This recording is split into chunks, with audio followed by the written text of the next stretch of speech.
Ladies and gentlemen, we'd like to welcome you today to the campus of Starkville Academy for this doubleheader matchup between the visiting Pillow Academy Mustangs and your Starkville Academy Vols. The MAIS recognizes that the spirit of the game of baseball lives in skilled offense, effective defense, and a well-planned strategy. The spirit of this game cannot be maintained unless sportsmanship, ethics, and integrity are our number one priority. Good sportsmanship will be expected from all groups associated with MAIS activities. And now we'll introduce our visiting Mustangs from Pillow Academy. Batting first, playing center field, number 10, Nelson Hodges. Batting second, playing third base, number 12, Drew Lamb. Batting third, playing first base, number 14, J.C. Gerard. Batting fourth, playing shortstop, number 8, Dane Sanford. Batting fifth, pitching, number 7, Brock Mackinson. Batting sixth, designated hitter, number 24, Chamberlain McLean. Batting seventh, playing second base, number 22, Elliott Flowers. Batting eighth, playing right field, number 9, Trace Smith. Batting ninth, catcher, number 25, Perry Smith. And playing left field, number 15, Britt Reichel. And now we'd like to introduce our home team, Starkville Academy Vols. Batting first, playing shortstop, number 20. Batting third, designated hitter, number 3, Aiden Alsobrooks. Batting fourth, playing catcher, number 5, Colby Allen. Batting fifth, playing center field, number 16, Cooper Mcneil. Batting sixth, your pitcher, number 7, Evan Sierra. Batting seventh, playing left field, number 15, Will McReynolds. Batting eighth, playing third base, number 6, Porter Skelton. Batting ninth, playing first base, number 13, Drew Williams. And playing right field, number 8, Brady Johnson. Let's give it up for your Starkville Academy Vols. We'd ask that you would please stand, remove all headwear, turn your attention to right field for the invocation to watch these student athletes compete. We ask that you would be with each and every one of them, keep them safe, protect them from injury. We pray for a spirit of good sportsmanship, Lord, for the players and the fans alike. Keep your hand upon us, and we thank you for this beautiful day. In Jesus' name, amen.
Good afternoon and welcome to Starkville, Mississippi, and the home of the Starkville Academy Volunteers, Volunteers and the Pillow Academy Mustangs. Our Mustangs will come in tonight after the 7-3 loss at home against Starkville Academy the other day in a game in which, Mr. B, we felt like we actually played a really solid ball game, just came out on the wrong end of the scoreboard. Sure did. We were in that game from start to finish, thanks in large part to the pitching of Drew Lamb.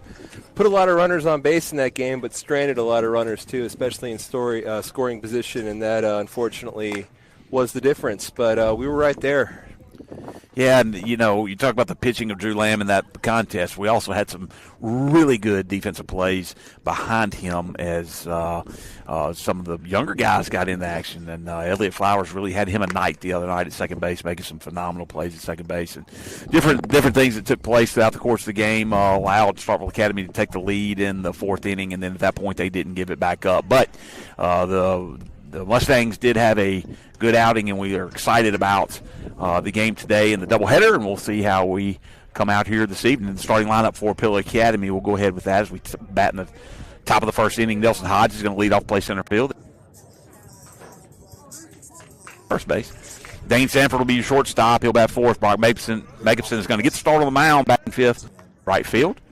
And then Perry Smith will bat ninth, and he will start his third straight night at catcher. First pitch, the second consecutive fastball that he's seen by the pitcher, Evan Seary.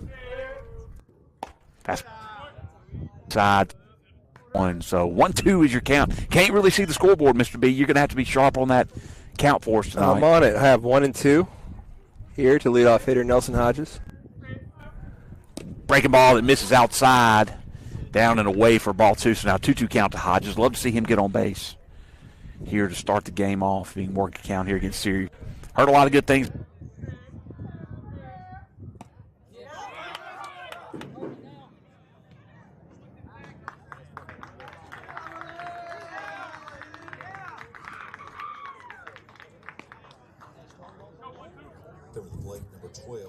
Goes underneath the net on the pass ball, strike three, and so Hodges will end up on first base. So weird way to get a base runner, but we got one.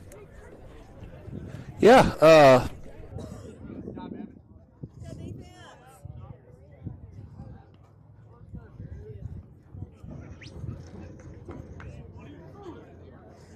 Looks phenomenal here at Starkville Academy. They have a really nice facility. They put a lot of time.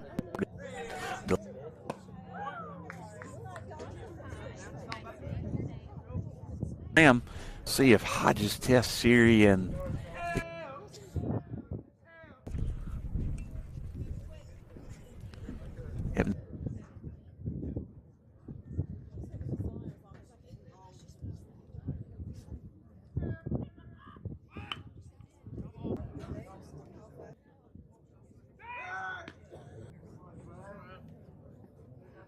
shook me off. He's all about baseball. JC's locked in tonight. We're excited about that. He probably is good for 6 hits on the evening. We're going to see if JC can't get us that.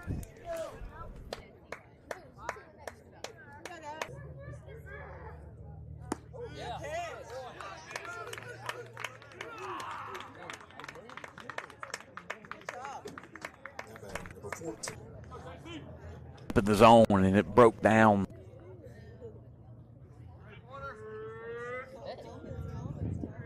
Left hitting.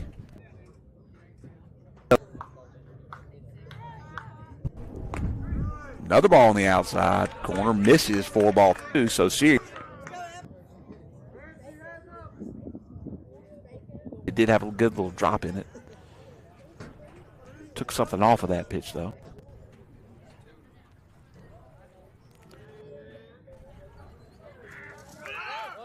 We're getting the signs here from. I'm going to move the camera a bit closer to us, try to stretching it kind of thin, so I'll be right back. And if you get dizzy, I'd look away from the screen for a second as I'm moving that thing. Mr. B's going to do some work. We'll continue to call the game here. Count here with the runner on second base and 1 out in the top of the first inning. Nelson. And here's the Starkville Academy. Porter Skelton is able to settle and make the play. Kind of had to lunge back at it. But that'll be the second out of the inning, and now it's up to Dane Sanford to keep this inning going and try to get that run in from second base. So Dane Sanford will step in, the shortstop for the Mustangs. Not a lot of good contact so far against the starting pitcher for the Volunteers.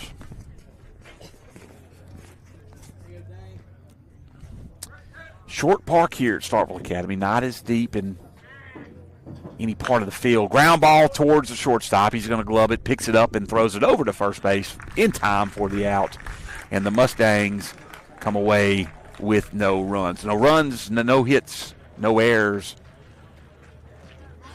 One man left on base. We'll head to the bottom of the first inning. Harris McReynolds will lead off for Starkville Academy when we come back.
Shortstop, number 20, Harris McReynolds.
Now batting second baseman, number 10, Randall Futrell.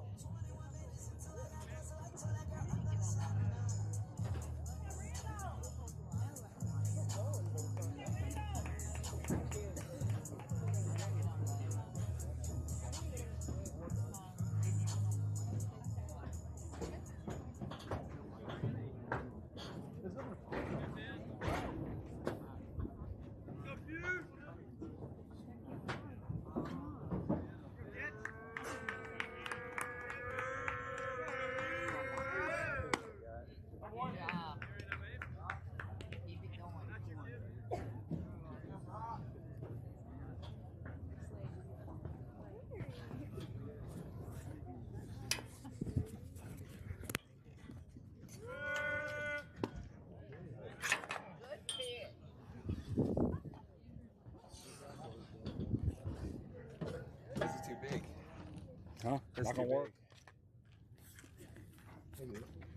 Go ahead.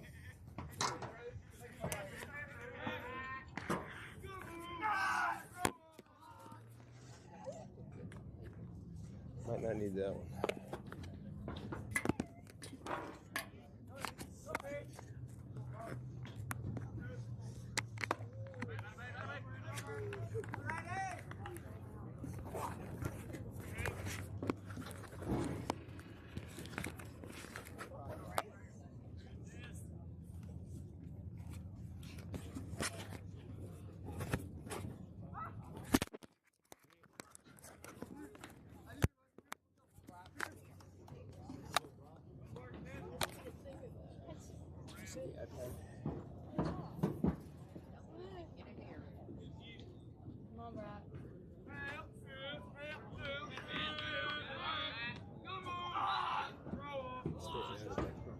Yeah, I'm just trying to.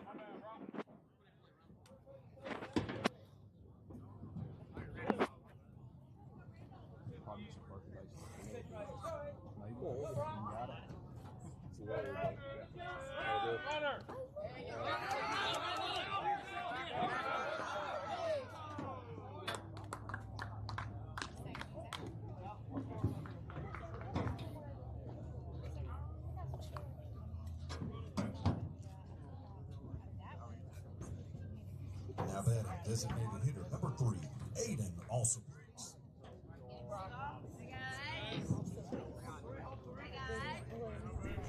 We're live in runner on second base with one out here in the bottom of the first inning. Harris McReynolds was hit by a pitch, and that's the second hit batter.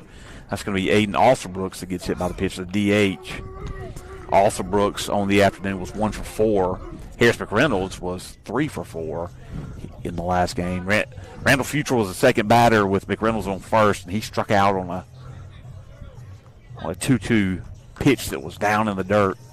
Got away from Perry Smith, but there was a run on first base, so the runner could not advance. So that's where we are, and that's how we've gotten to Colby Allen, the catcher, at the plate. Allen was 0 for 3 on Tuesday night. He did have a walk and a strikeout. No runs scored for Allen and no RBIs. He has an RBI opportunity here. Ball way up in the zone, misses for ball 1. Jacobson has looked decent in his first couple of batters. Just a couple balls have gotten away from him, and he was way ahead in the count on leadoff batter Harris McReynolds. He got up 0-2 on McReynolds. Threw a nice pitch that was called ball 1. And then on a 1-2 count, threw a breaking ball that got down in the dirt and went off the foot of the batter. Here's the 2-0 pitch, misses inside for ball 3, so now 3-0 count. And the Mustangs in danger of loading the bases here in the first inning with Cooper Mcneil, the center fielder, on deck.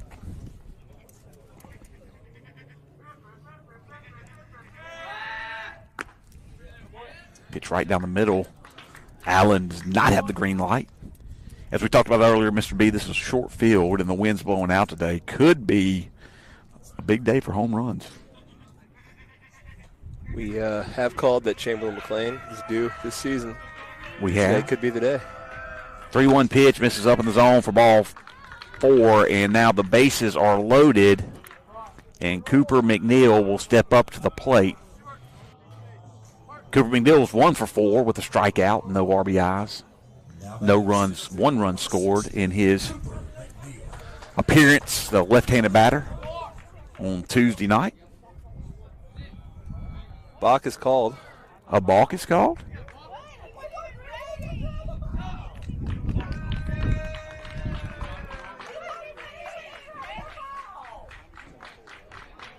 So a balk is called as he towed the rubber, broke his hands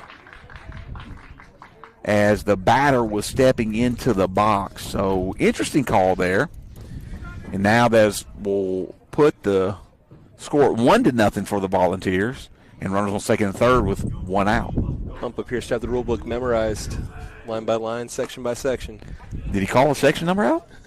No, but that's the kind of call that's letter of the law right there. Good breaking ball in there for strike 1 on the first pitch to Cooper Mcneil, who sees a pitch, gets a run before a pitch is ever thrown in the at-bat. Ball down the dirt, blocked up by Smith nicely. He's able to jog over and pick it up, and the runner, Aiden Alsobrooks at third base, is not able to advance. So good job by Perry Smith on the ball down in the dirt.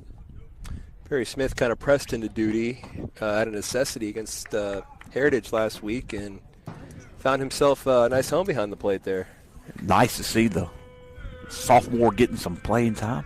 1-1 pitch right up there on the outside edge, called strike 2. Good pitch by Makinson. And like we've talked about in this first inning, this has been a strange first inning, to say the least, as Makinson has looked really sharp at times. has a chance to strike out Mcneil here. We'll see what he does. Throws a breaking ball. Just misses up in the zone for ball 2, so now 2-2 count. Smith kind of held it there for a minute. Good job by Perry there to kind of hold that, trying to get away with a high strike there, but called the ball. So here comes the 2-2 pitch. Fastball outside edge, call strike 3. So a great job by Jacobson there as he gets the call strike 3, and that'll bring up the pitcher, Evan Seary, the 6-hole batter. Seary. So we haven't been saying it right. All right. Seary. He was 1 for 4 with the run scored, no RBIs, no walks, no strikeouts on Tuesday night. The big pitcher, breaking ball, good pitch in there, call strike 1. Hit by pitch, strikeout, hit by pitch, walk, strikeout is the way that the Volunteers have gone to this point. We really need this out here. High fly ball in foul territory. It's going to go out of play just in front of the fans sitting up on top of the hill watching from the they got first base side. Got a whole shutout there, don't they? Look at that. It looks like a fence with a little top on top of it. Nice and shady. So here's the 0-2 pitch to Seary. Big pitch right here by Jacobson. Breaking ball that's going to be line drive and gloved by Dane Sanford as he comes across the diamond right behind second base to make the play, and Jacobson gets out of it. Yeah, 1 run in on a balk. Well, strange. As we said, it was very interesting. Hit by pitch, strikeout, hit by pitch, walk, strikeout, and then an L6 to end the inning. 1 run on no hits, no errors. 2 men left on base. We'll head to the top of the second inning. 1-0, Starkville Academy leads.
Brock Jacobson's going to step in after surrendering 1 run on a strange inning where he gave up no hits.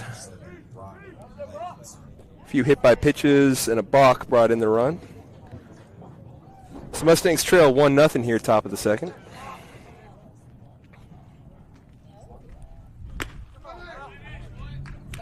Buck a look at strike 1.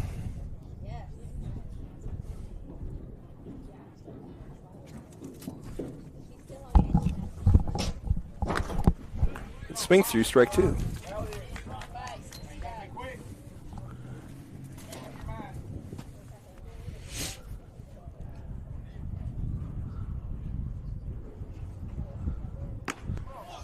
Swing and a miss right there by Jacobson. That's a strikeout. As Seary sure does look good here early in this ball game. So the Mustangs have been hard pressed to put anything into play. Chamberlain McLean will step up to the plate. McLean was 1 for 4 with the run scored against Starkville on Tuesday night. McLean watches a pitch up in the zone for ball 1.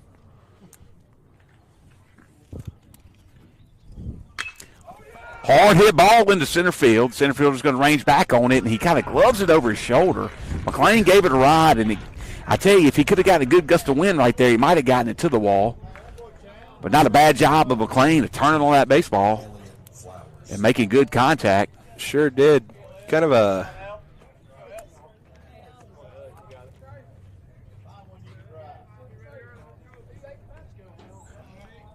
between innings, we'll have an update on how the archery team did today. They're meeting way out near Tupelo. I tell you, we've got a lot of teams in action today. We've got a team in action at this school, don't we? Absolutely. The tennis team is right down from the baseball field as they are competing against Starkville Academy today in a game that was a makeup, and that was a called check swing strike. And I'll be honest, I didn't see him go from my vantage point, but the umpire's right there on top of it, so we'll give him the benefit of the doubt. Yeah. Now Flowers is down 0-2 in the count. Have a Trey Schmitz my way, so I'll defer. Swing and a miss on a high fastball, and the Mustangs go 1-2-3 to end the inning. No runs, no hits, no errors, nobody left on base. Archery update, Mr. B. Okay. Well, archery team shot in North State qualifier. Middle school scores 2,297.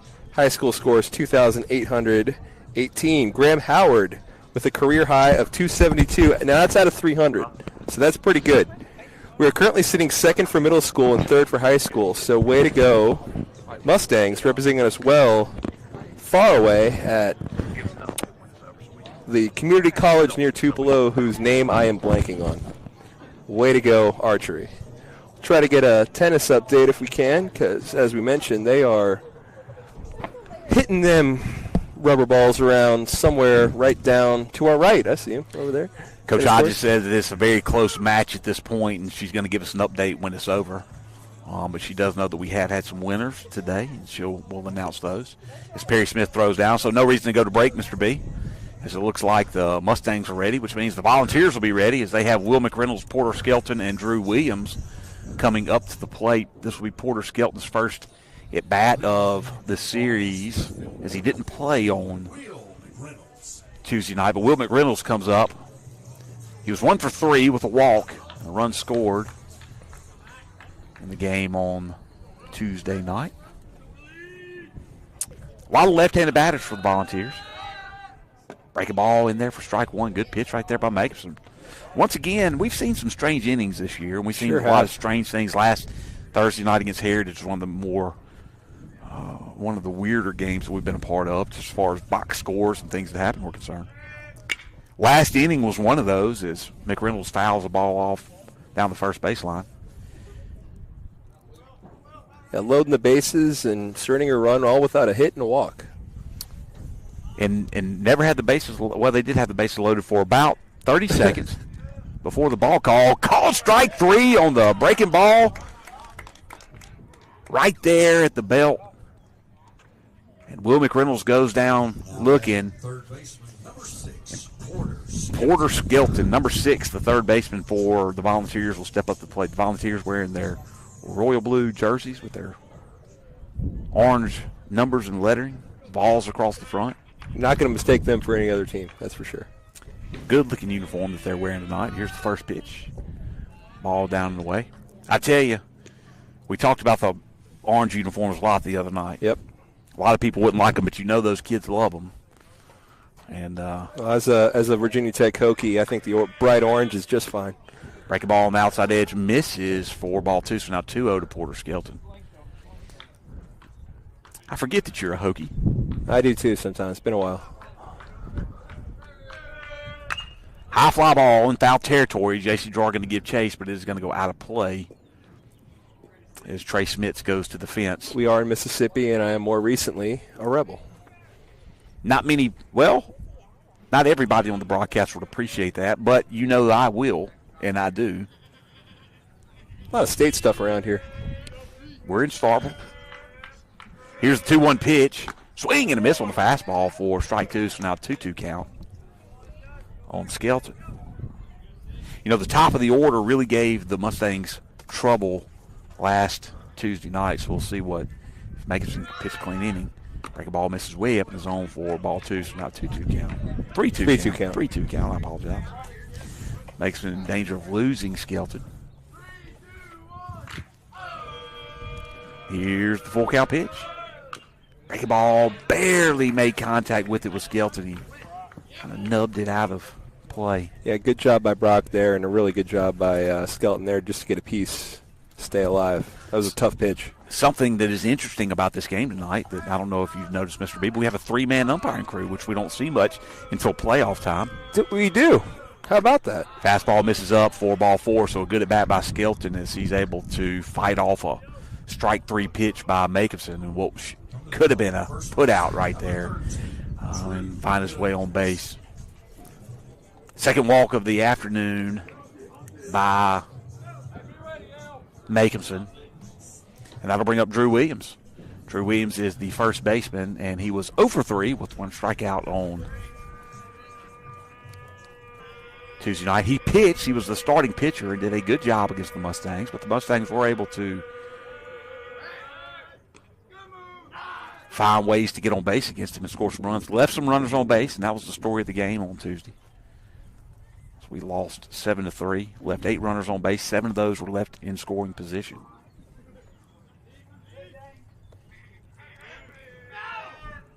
First pitch gets away from Smith. It goes off the backstop, and Smith's going to pick it up, and the runner's going to be on second base here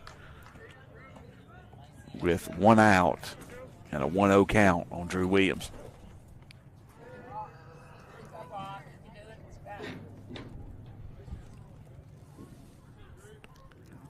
Marksman pitched well. Tough walk on a close pitch and a good at bat. He's got to settle down, find the zone here again. It was in a nice little groove there. Well, he throws that one high, 4-2, so now 2-0 count.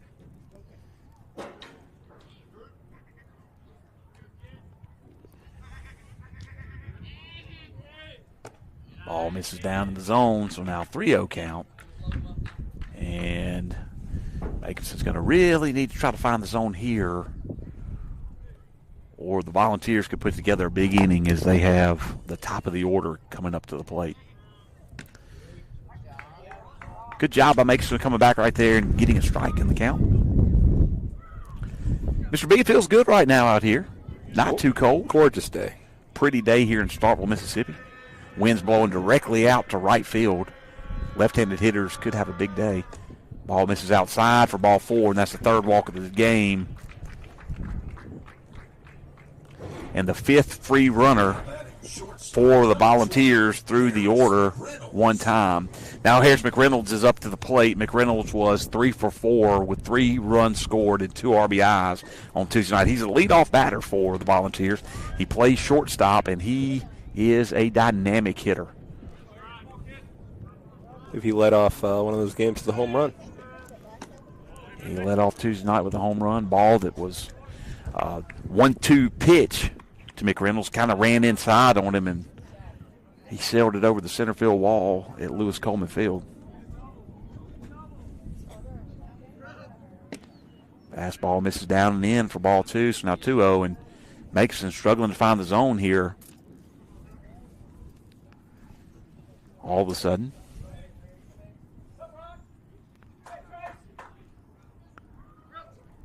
Line drive into left field. That ball's going to get down. Right field. It goes off Trey Smith's glove. 1 run's going to score.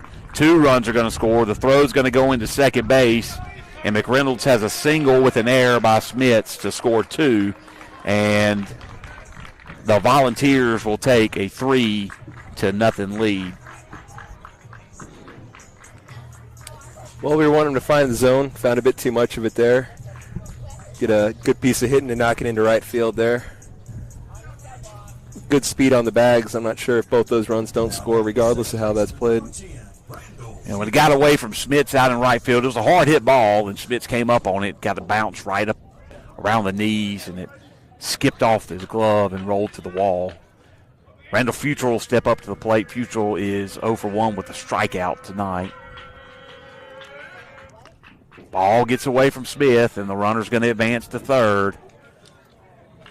And Coach Thigpen is going to call timeout, and he wants to go talk to his team and settle them down a little bit. Bring the whole infield in here. Absolutely. Just kind of talk to them. Tell Brock to calm down. Tell Perry, hey, man, let's go. Let's relax a little bit. You knew they were going to hit the baseball, and that was the first hit of the game. It came from the leadoff batter, his second time up.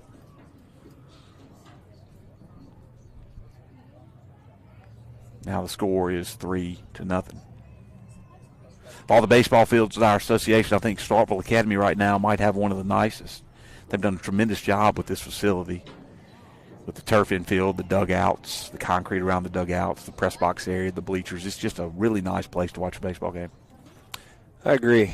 It's, this doubles as their softball field, so they really getting a lot of use out of this, and as they should, because, as you said, it's really put together very nicely. It's a little weird playing softball, though, because the outfield is still part of the turf. Is there a temporary fence they put up for There softball? is, like a celebrity softball game. Yeah, it's yeah. wonderful. Nice. Fastball is fouled away by Futrell, so the count is now 1-1. Softball field leads to interesting things like Madeline Maddox throwing a runner out at first after fielding a ball in right field. That is softball for you. Fast-paced, good game. Here's a 1-1 count to Futrell with the runner on third base. Ball down the dirt, blocked up nicely by Smith.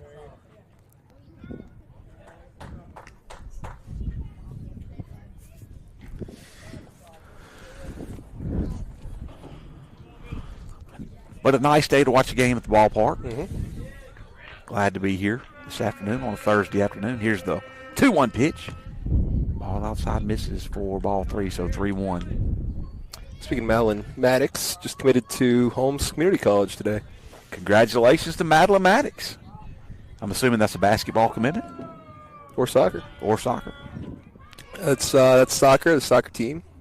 Soccer. Was out with her, congratulating her. Well deserved. Madeline Maddox has been a phenomenal representative for Pillow Academy in the association this year with her participation in soccer and softball and basketball, an outstanding all-star in all three of those sports. Ground ball up the middle, and that's going to get, Sanford picks it up. He fires over to first, and Gerard does a good job of blocking it up. It's going to be hard to get the speedy Futrell out on the ball hit over the bag at second base. Great job of Dane getting down and dirty and picking the ball. He tried to come up and fire it. Gerard had to come off the bag, and so Futrell's going to reach on the infield hit. Absolutely. A ball, we're about ready to give him credit for poking through the infield there. Dane, great job just to get to that thing.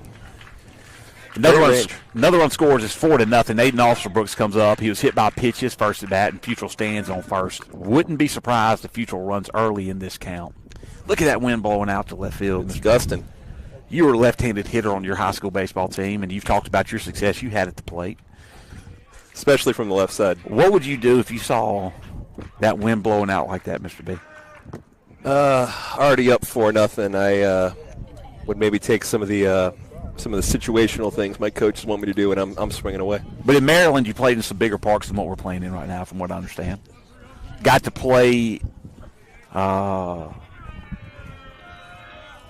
in the Orioles Stadium one time, I heard. Oh, yeah. That must have been a great experience. One of those state championship teams. Can't remember which one. 3-0 now is the count to Aiden Alsbrooks. Jacobson struck out the first batter since that time. 4 straight men have reached. Ball down the middle, called strike 1, so now 3-1 is the count. Runner's got a mitten on at first, so you know he's ready to go. We talked about that on Tuesday night. That was a good conversation. Still looks dumb. Safety first, though. It started in Major League, and just like everything else, things trickled down. Foul ball. Looks like it could stay a play. Perry Smith goes back on it, ranges, and he can't make the play. Slaps his glove. He's a little with frustration there. He had to dish the mask early and get back to the pole.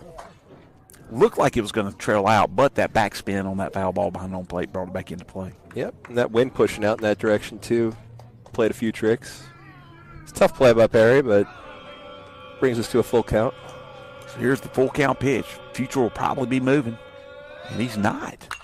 Another high fly ball hit over our heads. Over here on the third base dugout side. Goes out of play. And the count will remain full.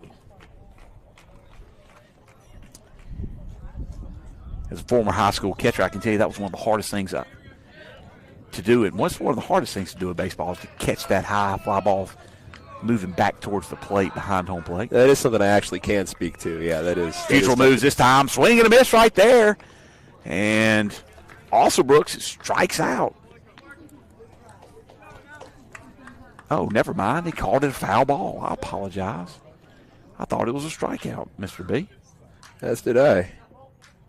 So Smith didn't hang on to it, but it was a good breaking ball. I'll check him again. He does not. Future doesn't go. And another high fly ball right over our heads this time. That ball hits off of our broadcast booth from the playoff series last year. Yeah, we're a little bit out of range from that little ivory tower we had, but we're nice and up close this time. So here's the 3-2 pitch again. See if Future goes, and they're going to check over to first. Good job right there by Makerson. Good idea by Makerson. Oh, yeah. Already showed Steele. He was taken off on that dropped foul tip that we thought was strike 3 there, so now he's on the move again. Fly ball in the infield. Lamb's got room. He's going to settle under it. He does not make the play. So 2 fly balls that also Brooks has gotten away from that have not been outs on the infield. As Lamb couldn't come up with that one. And Smith couldn't come up with one earlier. So Makinson has done a really good job to try to get this batter out. Got to give him a little bit of help here. Yeah, making great pitches, doing a great job to stay alive. But see what Makison's going to come back with here. Swing and a miss, and he finally gets him. You know, and that's really impressive. When you have at-bats go that long, you've pretty much showed him all you got. You know, he knows every pitch that you've got at that point, especially second time through the order. So to still get him swinging through something like that after that at-bat is just really great work by Brock. Colby Allen walked his last time up to the plate, though. Catcher. I would just have to imagine the Future's going to be moving here pretty quick in this count. Starkville with 4 runs in already, looking to keep that pressure on, move another into scoring position. 2 outs here in the bottom of the second inning, and there goes Futrell. The throw is high, and Smith throws down, not in time, and Futrell's going to have a stolen base.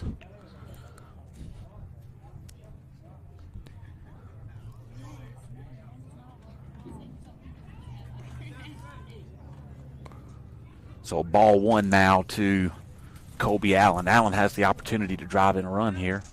Another pitch up in the zone, misses for ball 2. So we've seen a little bit of that from Makinson in this game. And really, I guess, is a trend a little bit more throughout the course of the season where he'll show a couple of I'll come back to it in a minute. I'm at a loss for words. Ball high for ball 3. What am I looking for here, Mr. B? Help me out. No, it just sounds like a high praise for Makipson if you just can't even find the words to describe everything he's doing out there. We're going to end it at that. High fly ball into right center field. Nelson Hodges is trailing over to it. He is going to get there, make the play, and that will get the Mustangs out of the inning. But Starkville Academy does some damage. There were 3 runs scored on 2 hits, no errors, 1 man left on base. We'll head to the top of the 3rd inning. Starkville Academy 4, Pillow Academy 0.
8-9-1 up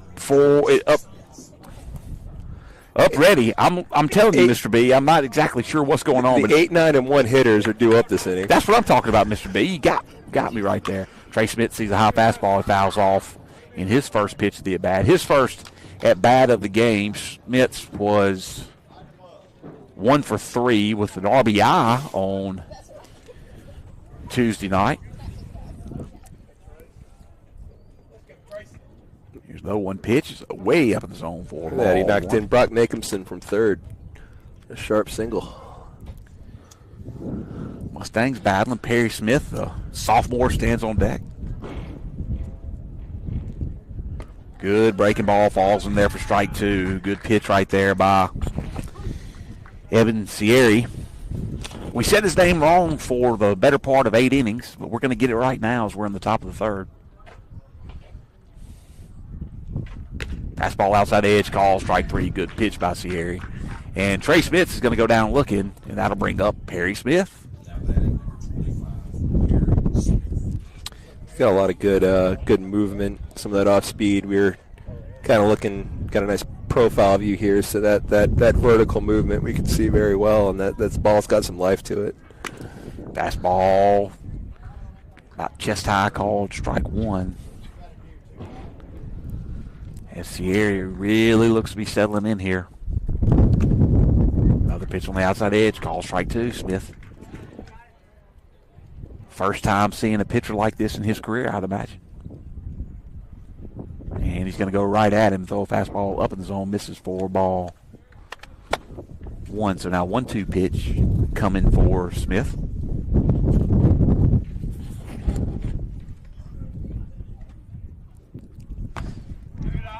Smith lays off that high fastball.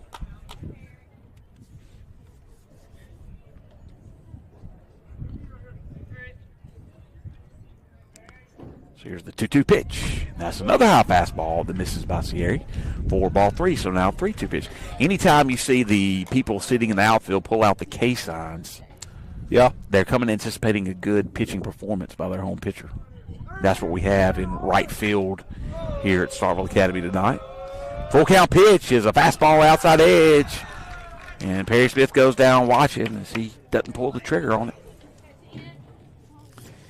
And now Nelson Hodges comes up to the plate. Hodges struck out and reached on a pass ball his first plate appearance.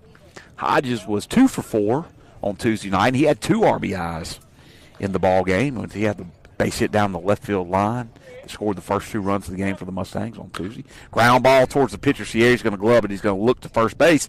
Speedy Hodges tries to hustle it out. Did a good job of hustling on the infield chopper.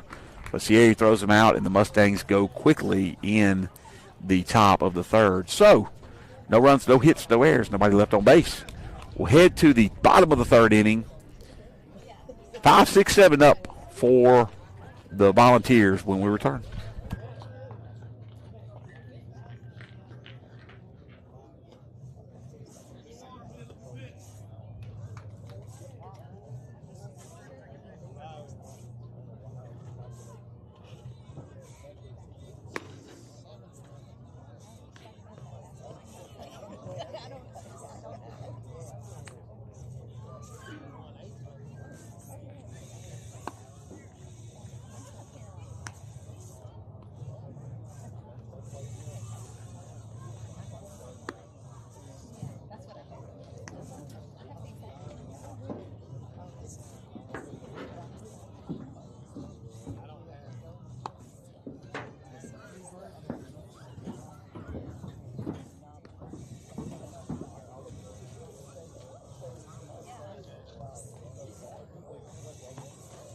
Mustangs with a change of pitcher, and on the mound, number 22, Elliott Flowers.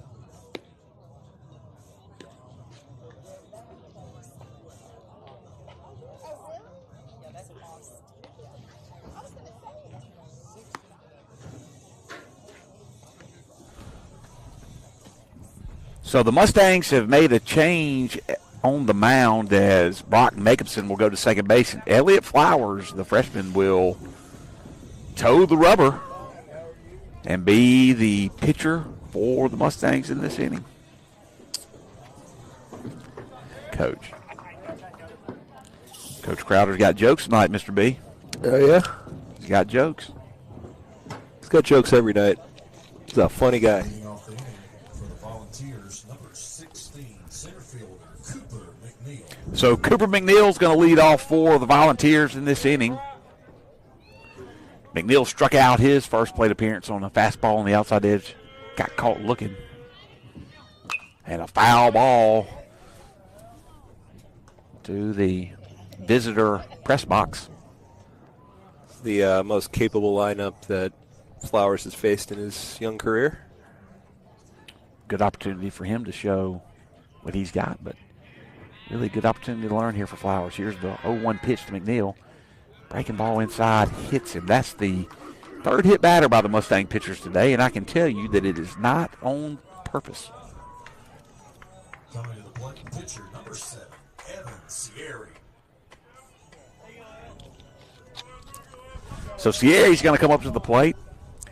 He hit a line drive that Dane Sanford moved quickly on behind the second base bag and made a good play to get out of the first inning with 2 runners in scoring position.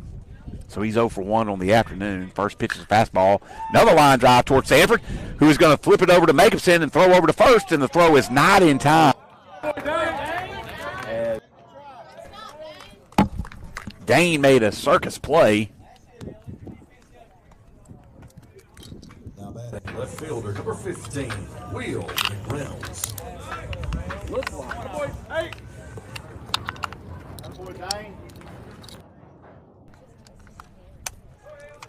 And that'll bring up Will McReynolds. Looked like Sanford was going to step on the bag at second and try to make another hit batter on the left-handed pitcher. Now 2 hit batters by Flowers in the game.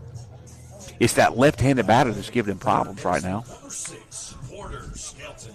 So Porter Skelton, who walked his first plate appearance, is going to come up to the plate. Flowers needs to settle down, find the zone. Little breaking ball, ran in on left-handed hitting McReynolds. But Sanford at the last minute went ahead and flipped it over to Jacobson overhand, kind of slowed down the transfer back over to first base. First pitch in there, fastball, 4 strike 1.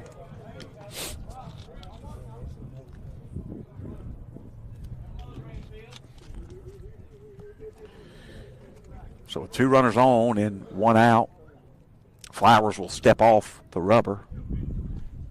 He checks his runner over at first. Gerard not holding on at first here with the runner on second base.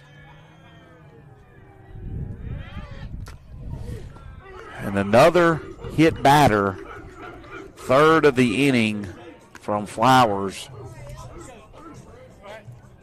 And now the bases are full, and that's the 5th hit batter of the afternoon by Mustang pitching. If I told you, Mr. B, that we'd be in the bottom of the 3rd inning, that it'd be a 4-0 ball game, that the bases would be loaded, and the Volunteers only have 2 hits on the afternoon, your thoughts? My thoughts would be, well, what'd they do to us? Because with all these hit, none of them are on purpose, but it's a very high number. You'd almost think that we're going out there head on. And I will say this for those who are listening and might not be watching, that none of them have really been squared up. I want to emphasize that. It's kind of grazed, maybe hit the shoulders, hitting on the foot on the breaking ball. Yeah. Yes. So, but needless to say, Drew Williams is stepping up to the plate. He walked his first plate appearance and has an opportunity to break this one open with the bases loaded, 1 out. He sees a fastball. He hits a long fly ball into left field, but Nelson Hodges is going back on it. He's going to field it at the wall. He's going to throw it in. Sanford's going to try to make the play at third base, and the tag is in time, and the cutoff right there. Great job right there by the Mustangs. Hodges hit Sanford on the cutoff. They were able to get the runner tagging from second. 1 run does score on the play, but it's a double play, and a great job of the Mustangs of getting out of the inning. Yep, fantastic work there. Again, kind of getting themselves into trouble, and pretty good job of minimizing the damage. 1 run, no hits, no errors. 2 men left on base. That's an interesting stat line. We'll be back for the top half of the 4th inning shortly.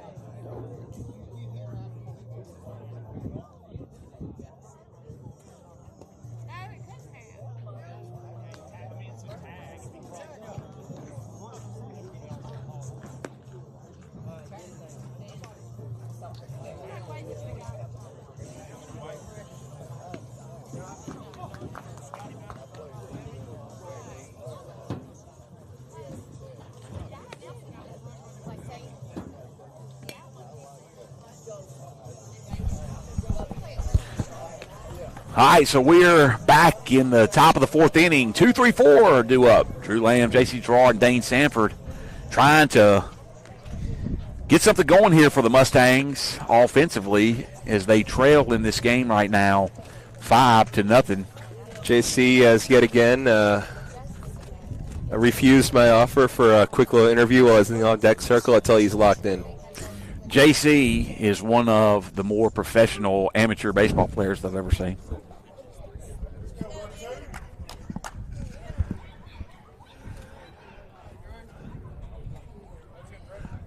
Oh, they're saying no runs scored. They said he didn't score? That scoreboard is reading 4-0. I thought that they said the run did score. As did I, but I guess Coach Thigpen, pretty persuasive. So 4-0 is the lead. Second consecutive breaking ball that Lamb is seeing. We'll get clarification on that here shortly. Not sure exactly if they just haven't put it up. You can't see the scoreboard because the sun has a big glare on it. Lamb fouls one off over the heads of the guy standing in the dugout down the first baseline. Now he's down in the count 1-2. 1-2, as I knew all along, of course.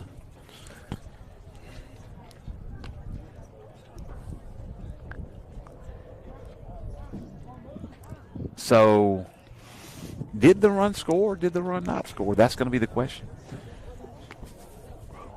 Can't see much on that scoreboard, but what I can see is balls 4, Pillow nothing. Jamie Nicholas, the head of school for Starkville Academy, is going to come by here in a minute and visit with us. When he comes, we're going to request that they move the scoreboard at some point before next season. Ball down the dirt, and Lamb does a good job of not chasing. Move the whole scoreboard, huh? Just move it over. If you move it into the left field, no problems there. Sun's not going to be in it. But we couldn't see it from this seat anyway. But this is a great seat. Check swing and a strike 3 is, they say, he goes right there. And Lamb has his second consecutive strikeout as J.C. Gerard will now come up to the plate. Breaking ball was down in the zone. Sierra is showing why he is touted as one of the better pitchers in the conference right now. First pitch, change up, swing and a miss right there by Gerard. I almost told JC just a minute ago, be looking first pitch fastball. Glad I didn't, because I'd have really messed him up. I think he might have been, because that was a mighty fine changeup. JC was a bit ahead of that. Breaking ball that almost catches JC's shoelaces. Can he take his base? But you know he wants a hit here. JC is a competitor. He wants to earn every base with his bat. Good fastball right there. Called strike 2. So now 1-2 is the count to Gerard. Mustangs desperately need to get something going here offensively. Ooh, fastball way up in the zone. Left his hand. I was a little nervous right there for JC. That pitch was head high. So now a 2-2 count. Breaking ball, inside corner. Ball 3. No call. It is ball 3. The first baseman, Drew Williams, wanted that called strike 3, but it'll be a full count to Gerard. You'd imagine that you probably see a fastball outside edge right here. We'll see what he gives him. Fastball outside edge and swing and a miss and strike 3.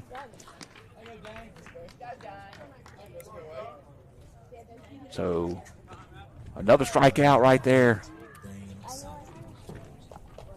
And I believe that's going to be all for the pitcher from Starkville Academy. Is it looks like they're going to make a change here with 2 outs. So we will come back with the change in the lineup momentarily. Coach, does it say that run didn't score? 4-0.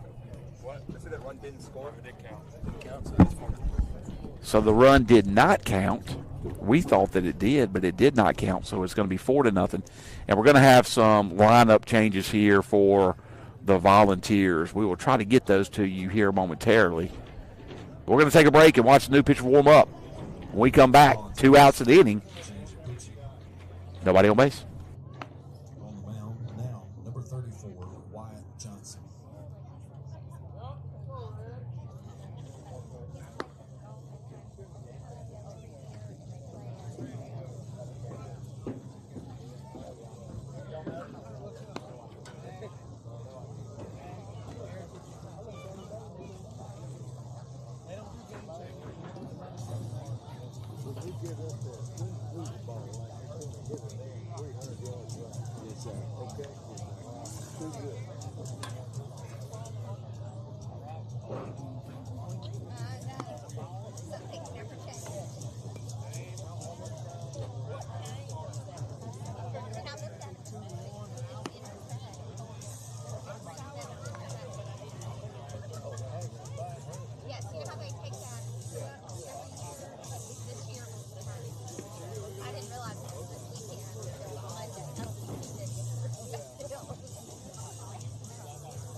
So Wyatt Johnson is the new pitcher for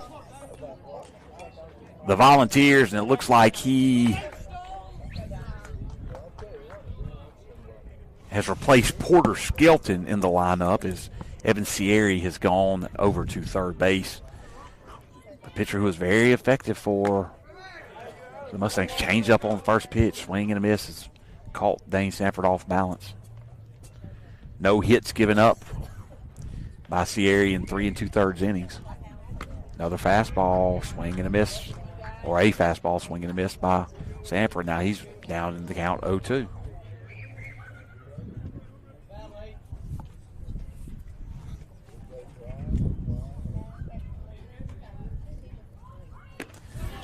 Three pitches, 3 strikes, and a strikeout.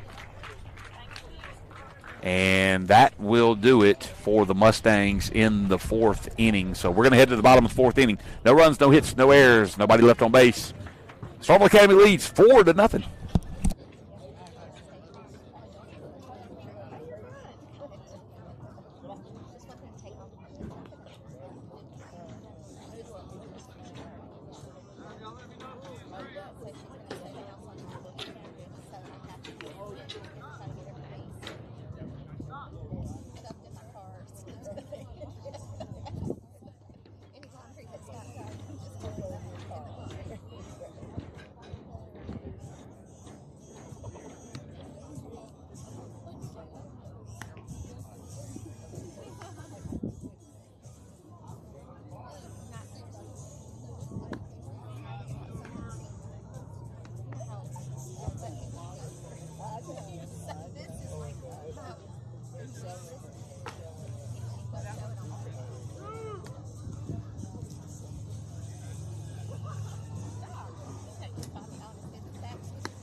Now batting shortstop number 20, Harris. So here's McReynolds. Will step up to the plate to face freshman Elliott Flowers. He was hit by a pitch and he singled. He has batted 6 times in the series. He's reached 4 of the 6. He's 3 for 5 in the series total, with one when he doesn't get credited with the plate or in that bat on the hit by pitch. Second pitch misses outside for ball 2, so now 2-0 count is in play for McReynolds.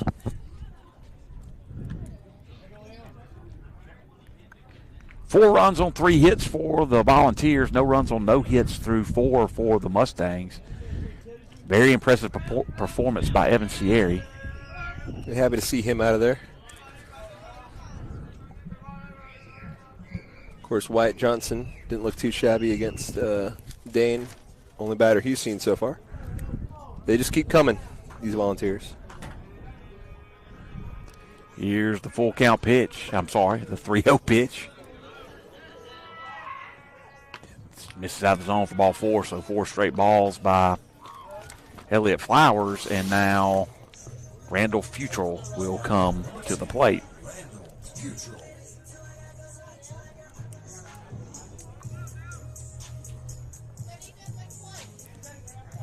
Mr. B, I see you got your aviators on today. That's right. I don't know if I need them or not. Kind of stuck in that in-between. Little number back to Flowers. He's going to throw over to second base for 1. Dane Sanford over to first, and not quite in time. As the Mustangs tried to turn the 1-6-3 double play, but they do get the lead runner on the number back to Flowers. That looked good. Good thought by Flowers to go with the lead runner there, and I really did think they had a chance for 2. There was a real bang-bang play at first there. Once again, Futrell's got good speed, so that's part of it. Aiden Alsterbrook steps up. He was hit by a pitch, and he struck out his last plate appearance. Alsterbrook was 1 for 4 on Tuesday night, and he is hit by a pitch again. And that is the 6th hit batter by Mustang pitchers tonight. 6 is a lot, Coach. It's a big number. And you could see that it was a breaking ball. It was not, doesn't have a lot of velocity on it. You can see When also Brooks got hit, he kind of just put his head down, rolled his eyes, and started jogging towards first base. I had to say, come on, man. Come on again. Oh, a young pitcher, Flowers, kind of put him in a big spot against some pretty daunting hitters.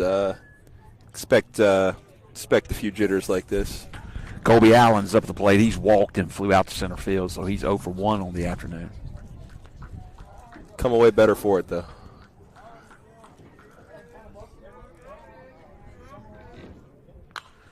Hard swing right there by Allen. This ball is fouled away. We are in between on sunglass time of the day, on whether that we should still have them on or not.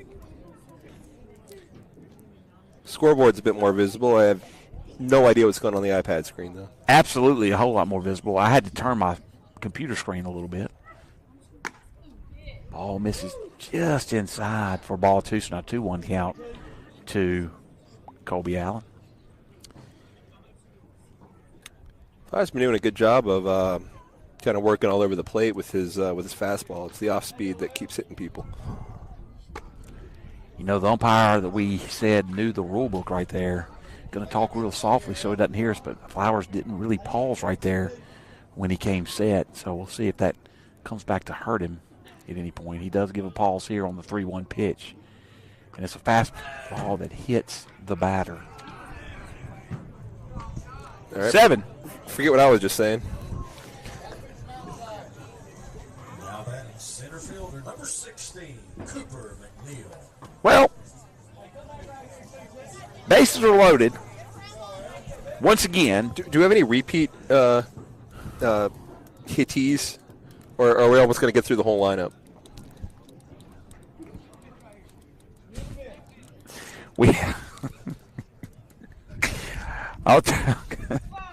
It is comical. Great breaking ball in there for strike 1 to Cooper Mcneil. Cooper Mcneil struck it out and was hit by a pitch in his last plate appearance.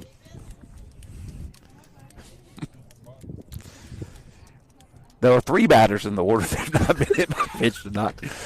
Another breaking ball in there for strike 2.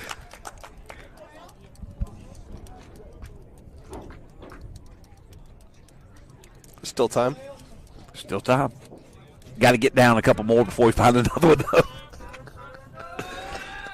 Ball misses up on the 0-2 pitch, and it's now 1-2. At some point, you just hope that the Starkville players don't start getting really frustrated with it. It's never fun. Never fun when someone throws a ball at you. Breaking ball turned on hard by number 16, Cooper Mcneil, and it's fouled off into the bullpen area down the first base line.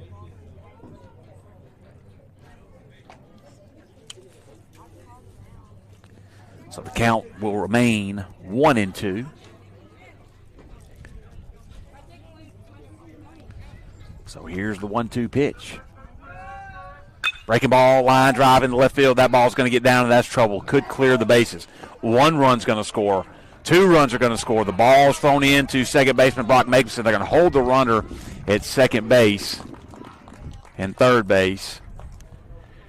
And so that'll be a 2 RBI double by Cooper Mcneil, hit into the left center, right center gap, just to the right of the Under Armour sign in right field.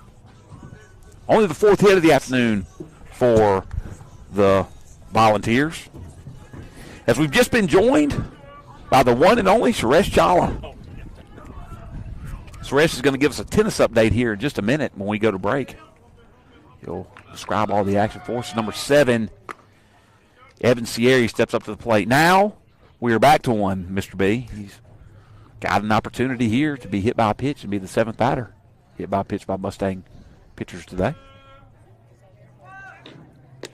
Ball misses outside, 4-2, so now 2-0 count. It's good to be missing outside when hitting so many people.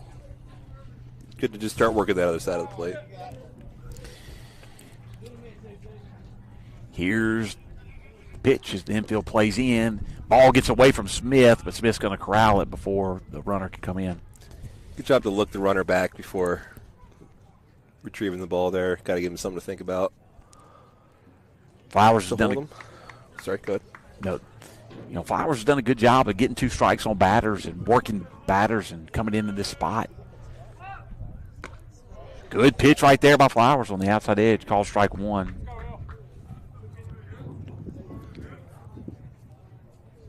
So it's 2-1 count now for Sierra. Ball misses down. 3-1 count. Ball misses down, and that's a walk by Flowers. So the bases will be loaded again.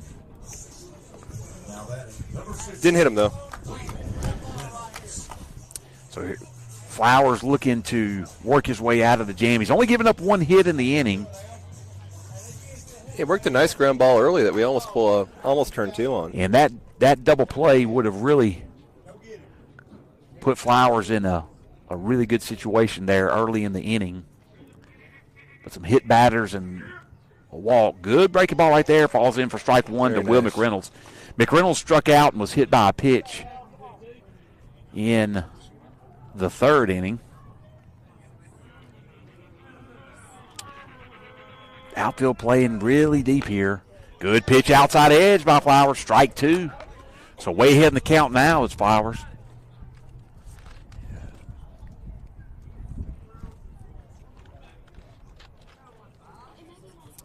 We'll see what kind of pitch he gives him here on an 0-2 count. Breaking ball blocked up nicely by Smith. It'll save the run from third base. Score 6-0. Here in the bottom of the 4th inning, the Mustangs have no runs on no hits. The Volunteers have scratched out 6 runs on 4 hits, but have had a lot of free base runners today.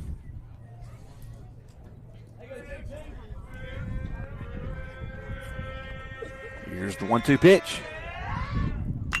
And a line drive that's going to get over Brock Jacobs' head and get down into center field. Nelson Hodges comes up with it. He's going to throw it in. It's going to be cut off by Gerard. The runner's going to be held at third.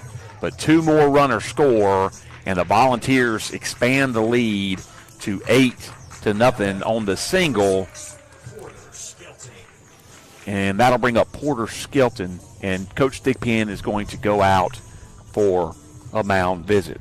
Yeah, not a bad sequence there. Flowers got ahead 0-2, couldn't put away with the curveball, had to come back across the plate, and that led to a single. But I think this would be a great time to get an update on tennis. Yep, so we're going to have a pitching change. Looks like J.C. Gerard's going to go to the mound here in the 8-0 ball game. And we're going to get a little tennis update from Suresh Chawla. So here's Suresh. I just want to clarify that I expect to get paid the same for baseball that I get paid for basketball and soccer. We'll get the check cut to you next year. Hey, look, we got a barn burner over here at Starkville Academy in tennis. We are, it's 9 matches total in tennis. We are down 2 matches. We're down 2-4, but we got 3 matches left, and we are way ahead in all 3 matches. Looks like we're going to pull that one off here, 5-4. We got Noah Larry playing 1 singles for us. He's way up. Drew Patel playing 2 singles for us. He's way up. And Sumner Tackett and who's Sumner playing with? Dadgummit, William Brown. And they're way up. All of them are up a set and a break in the second set. So looks like we're going to pull out a 5-4 victory in Starkville. Of course, I just jinxed it. I just pulled off a Russell Wilson and Larry Kelly jinx. But let's hopefully pull it off here. Well, we appreciate it. So in the earlier matches, anything stand out to you? Yeah, victories by the 2 girls. Avery McDaniel won her match 6-1, 6-0, and Dia, and I believe her last name's Chawala. I'm not Chawala. I'm not sure what it is. She won 6-0, 6-0. So the 2 senior young ladies leading the way. And I'll tell you what, man. That girls' tennis team, it reminds me a lot of a girls' tennis team about 5 years ago. 5 years ago, we had Julia Love-Lyon, Caroline Brock, Elizabeth Powers, and Ann Craig Milton. And I know I'm leaving one at Madison Jeffcoat, and they were playing, and they were in the 8th grade, and Dia and Avery were in the 7th grade. We ended up winning 3 state championships with that squad. This squad reminds me a lot of, we got some 7th graders and 8th graders. We got a dynasty on our hands in a couple of years. I'm predicting it right now. Well, we look forward to hearing the final results from the match today. Hopefully we can hold on to those leads and pull off a victory over here at Starkville Academy. And we're getting ready to start some baseball action again. Suresh, thank you for joining us, man. We really appreciate it. Check next week. Sounds good to me. Absolutely. Hey, Russell. Hey, Larry. So, left-handed pitcher J.C. Gerard will step up on the mound for the Mustangs. They have a runner. The Volunteers have a runner on first and third with one out here in the bottom of the fourth inning. As number 6, Porter Skelton, is at the plate. Second pitch misses high to Skelton. Skelton has walked and Hit by a pitch. was hit by a pitch earlier today.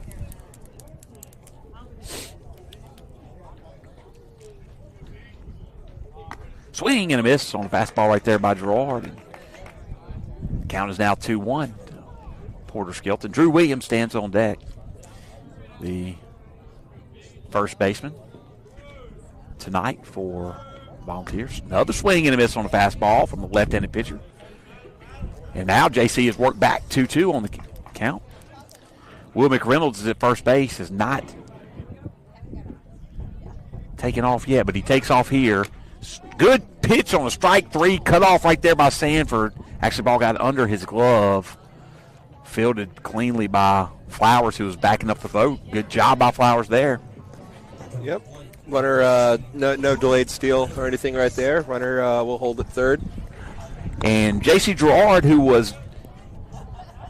fell behind 2-0 in the count, was able to throw 3 straight strikes to strike out Porter Skelton, and that'll bring up Drew Williams with 2 runners on in scoring position and 2 outs here in the bottom of the fourth. Foul ball straight back.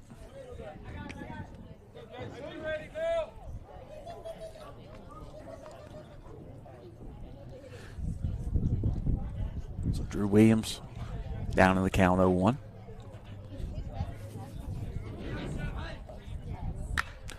Another foul ball. It goes out of play, so Williams now down in the count. Big spot for JC here, coming in with runners on the corners. We can come in and get 2 outs without another one crossing the plate. That's got to be very encouraging. So here's a question for you, Mr. B. I understand the mitt. We've been talking about the mitt a lot. Is the mitt necessary if you're sliding into home plate? Well, Ground ball foul on the breaking ball 0-2 pitch. you don't have the elevated bases, that's the idea. You protect your fingers, but you do have catcher's gear and cleats that could pose maybe some of the same problems. I think most people should take it off at third base. Here's the 0-2 pitch again. Take it off, period. And a ground ball right back to Gerard. He's going to glove it. He's going to throw it over to first. And Gerard does a good job of coming in and getting 2 straight outs, and the Mustangs get out of the inning. So some damage done there by the Volunteers. 4 runs on 2 hits. No errors by the Mustangs. There were 2 men left on base. We're going to head to the top of the 5th inning. The Mustangs need some hits here. They're down 8-0. We'll be back shortly.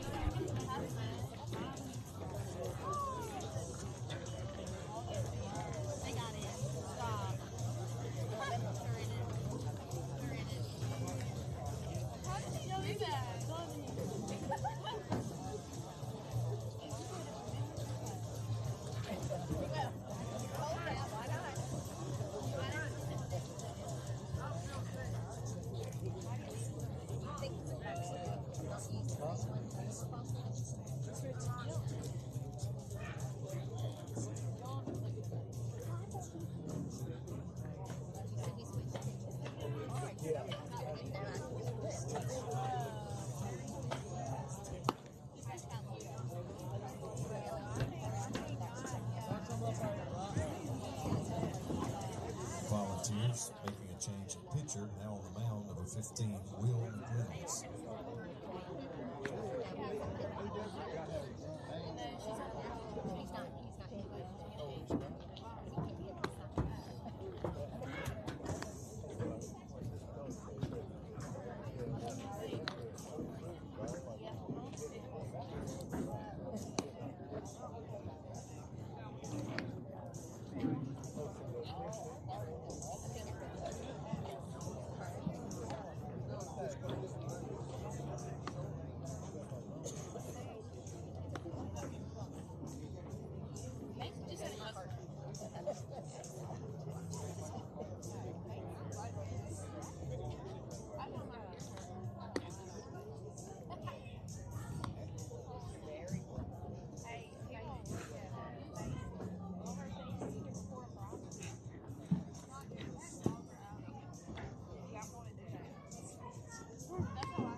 So leading off the inning for the Mustangs will be Brock Macomson, who started the game at pitcher. He struck out on 3 straight pitches against Sierra, his last plate appearance.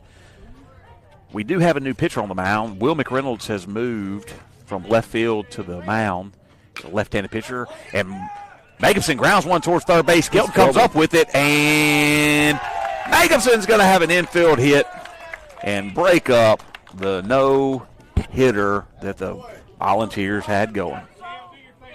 No better way to break up a no-hitter than to get a good infield single towards third base. Yep, really slow developing play there. Nice slow roller. Good charge by the third baseman, but he gave it a double pump. Thought he had more time than he did, but Macomson's got that deceptive speed, able to get down the line. Had him fooled. Chamberlain McLean sees a fastball in there for strike one, so McLean is down 0-1 in the count. McLean had a hard hit fly ball his last plate appearance, really squared one up against Sierra, went to center field, almost made the warning track. I'd like to see him square another one up here. Wind is blowing out to left field. Swing and a miss, a ball that hit well in front of home plate. So he's down 0-2 in the count. Colby Allen did a really good job of blocking up behind home plate there. Allen's a big catcher. Big frame on that catcher. Here's the 0-2 pitch. There's a breaking ball in there for strike 3. So McLean goes down looking. And that'll bring up Elliott Flowers. Flowers, who struck out his first plate appearance, will step up. Promising freshman. Played a great second base so far in this series. Did a good job on the mound. Just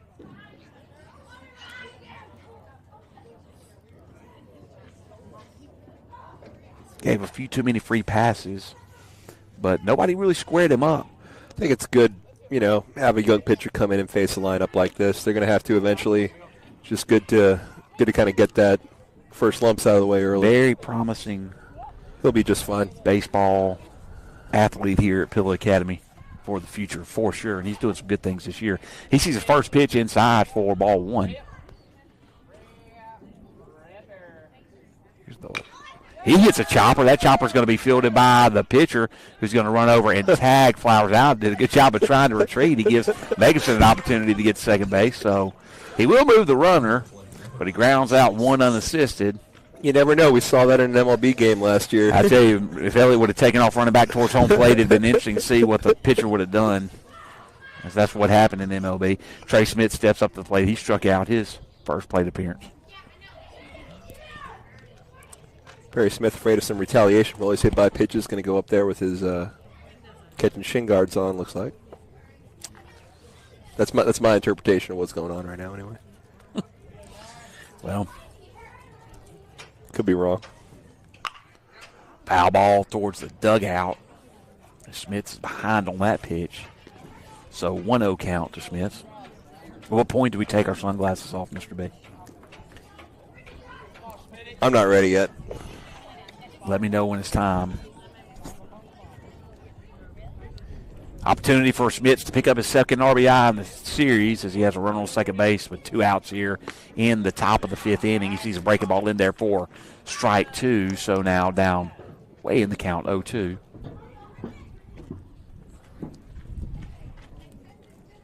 Good belt.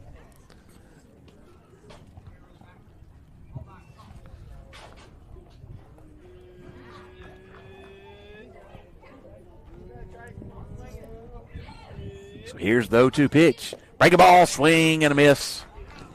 And Smits goes down. No runs on 1 hit.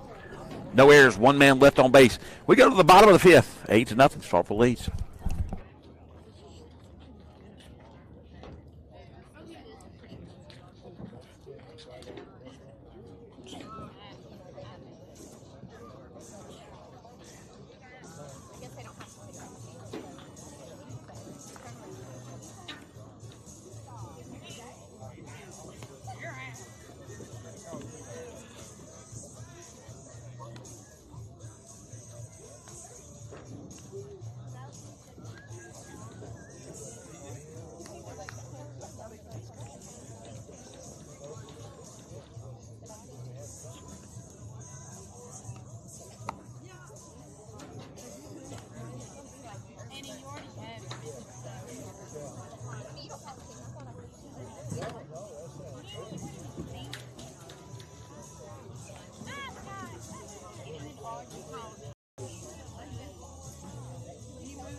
During the break, me and Mr. Benuzowitz were listening to the music as Glory Days by Bruce Springsteen was playing, and Mr. B was talking about the time he was working out in the gym in Freehold, New Jersey, and actually saw the boss.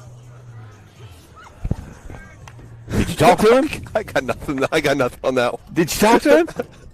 I did not. I was starstruck. Number 20, Harris McReynolds will step up to the plate. The leadoff batter for the Volunteers was hit by a pitch. He singled and walked his last plate appearance. He's 1 for 1 on the afternoon. He's reached all 3 plate appearances. And 7 out of the 8 plate appearances, or 6 out of the 7 plate appearances in this series. I believe he just called strike 1, but I can't see the scoreboard. Swing and a miss. Fastball down the middle. Mr. B? I have 2-1. You have 2-1. Don't know what the scoreboard has. Can't tell. I'll go with you on 2-1. Another swing and a miss. So a 2-2 count now to McReynolds. He's trying to mow down this Volunteer lineup. JC came in relief and faced 2 batters. Got a strikeout and a ground out to the pitcher. Break a ball, swing and a miss right there, and that is the first strikeout of the series by McReynolds, and that'll bring up Randall Futrell. Good job of JC coming in, eating up a few innings here, and 5th strikeout of the evening for 6th strikeout of the evening for the Volunteers. So first pitch in there for call strike 1 to Futrell.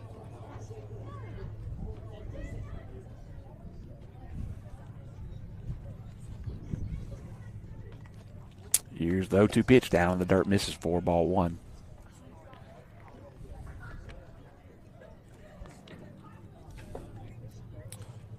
wind's kind of died down a bit.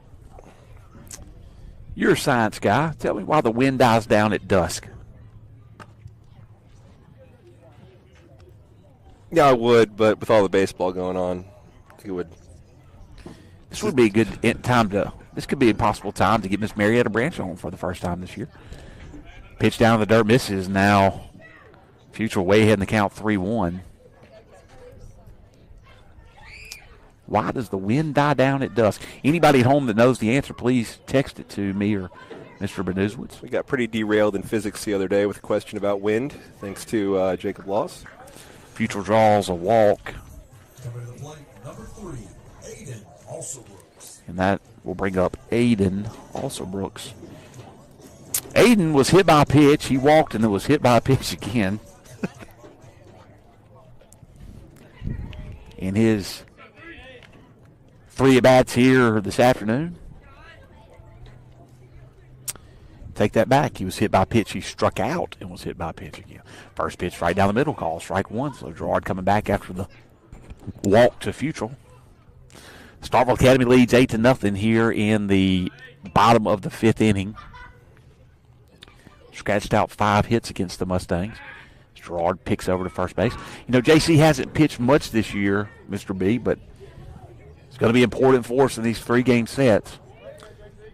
Yep, where arms are at a premium. So Drew doing a great job of going nearly the distance there, all but that final out in the first game, and JC coming in tail end of this game to eat up some innings. It's good to have a lot of guys on the roster that are capable of giving you a few innings. JC's shown just that. He's thrown 6 2/3 innings. He has a 5.25 ERA. Ball is up and in, and Alsobrooks is hit for the 3rd time this afternoon. Got the hat trick.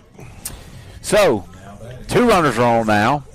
JC has struck out 11. He's walked 8, and he struck out 9 now. I'm sorry, he struck out 12 now, and he's walked 9. He's hit 2 batters on the season. He's only given up 5 earned runs, 8 runs total. 7 hits through 6 2/3 innings. That's not terrible by the lefty reliever. No. That brings up Colby Allen, and now the game-ending run, winning run, as you could say, is standing on first base here with 1 out in the bottom of the 5th. Colby Allen flew out to center field, and was hit by a pitch. Sees a fastball that is inside for ball 2, so now 2-0 count.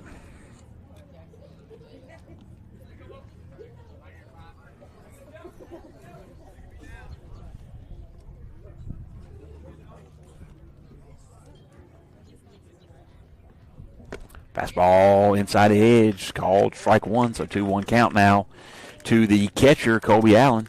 Freehold, New Jersey. What's it like, Mr. B? There's a lot of industry and a lot of used to be industry. It makes you kind of long for it. Ground ball is going to get by the diving Drew Lamb. It's going to be fielded cleanly by Britt Reichley and thrown in, and that'll be a base hit single for Colby Allen. And now the Mustangs are in danger of losing the game in the 5th inning as the game-ending run stands on second base. And Cooper Mcneil at the plate. He hit a double his last plate appearance. He struck out the first inning, was hit by a pitch, and then hit a double. Outfield's going to come in a little bit, try to play for the tag and throw to home. Anything hits the wall will end the game.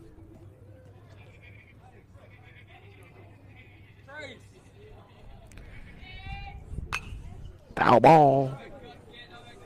Hits the visitor press box and broadcast booth here at the Starkville Academy. Ready to chime in on wind. Got an answer on the wind and dusk. We'll get back to that here shortly. Ball misses down and away for ball 1, so 1-1 count. As Gerard moves back to throwing from the windup with a runner on third base and 1 out. Ball misses up and away, 2-1 now the count.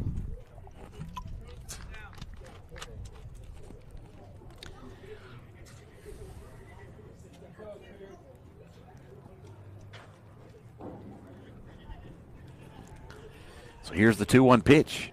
Fastball fouled away, and that's going to be over the concession stand. I do briefly have a tennis update that we are tied 4-4, and it's coming down to Drew. Our man Drew Patel, let's do it. Has an opportunity to clinch it for the Mustangs. Might try to ease over there. It's not over before the game ends. And a nice off-speed pitch as Cooper Mcneil gets way out in front of it. He was just able to get a piece of it with 2 strikes here in the at-bat to stay alive. Don't know what SEC matchup we have this evening. We know there will be an SEC baseball game played. This is Thursday night. Here's a 2-2 pitch. It misses up and in, brushes back Mcneil. Mcneil's already been hit by a pitch, so it would not have been an opportunity for one of the batters who've not been hit by a pitch to get hit, Mr. B. And that one, if that one made contact, that'd have been a bit different than some of the others. Nowhere to put him with a trailing 8-0 here in the bottom of the 5th, and a 3-2 pitch misses down and low. Said misses down and in, I guess. I suppose. I thought he's going to call him strike 3, but as it is, run walks in, and Evan Sierra is going to step up to the plate. The man who started the game pitched 3 2/3 innings. He gave up no hits, struck out 8 batters. Was extremely impressive on the mound as he sees a ball up in the zone for ball 1.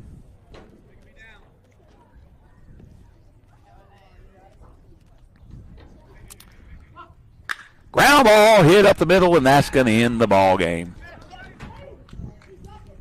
So that's a 10-0 game, and the Mustangs get 10 runs here in 5 innings as Sierra gets a walk-off single to end the game. So let's get an update on the wind, Mr. B. Well, the wind, what do we got?